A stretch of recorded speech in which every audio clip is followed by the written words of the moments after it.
লোকালয়ের বর্জ্য এসে পড়ছে নদীতে, দুই পাড় সরু হয়ে নদী পরিণত হয়েছে নালায়। দখল দূষণে অস্তিত্ব সংকটে চুয়াডাঙ্গার মাথাভাঙা নদী। পৌরসভার ড্রেনেজ লাইনগুলো যুক্ত করা হয়েছে নদীতে, নানা বর্জ্য ফেলা হচ্ছে নদীতে। দূষিত হয়ে ব্যবহার অনুপযোগী হয়ে পড়েছে পানি। মাথাভাঙার দুই পাড়ের শত শত বিঘা জমি দখল নিয়েছে স্থানীয়রা।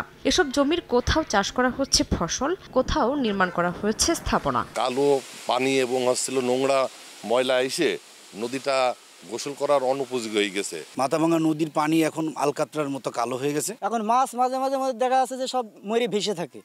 ভূগর্ভস্থ পানির বিকল্প হিসেবে প্রাকৃতিক পানির উৎস বাড়াতে নদীটি সংরক্ষণের প্রয়োজন বলে জানান পরিবেশবাদীরা। ড্রেনের সোয়ারেজ যদি বন্ধ না হয় আর নদী খনন না করা হয় তাহলে মাথাভাঙার অস্তিত্বকে আমরা ধরে রাখতে পারবো না। দখলদারদের বিরুদ্ধে ব্যবস্থা ও নদী খননের জরিপ কাজ শেষ হয়েছে বলে জানায় পানি উন্নয়ন বোর্ড। এখন জন্ম সনদ দিয়ে খোলো বিকাশ স্টুডেন্ট অ্যাকাউন্ট।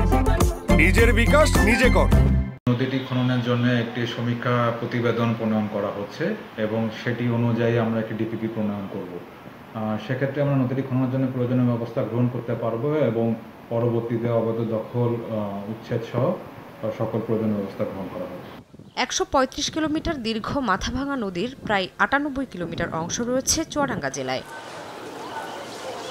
সময় সংবাদ, চুয়াডাঙ্গা।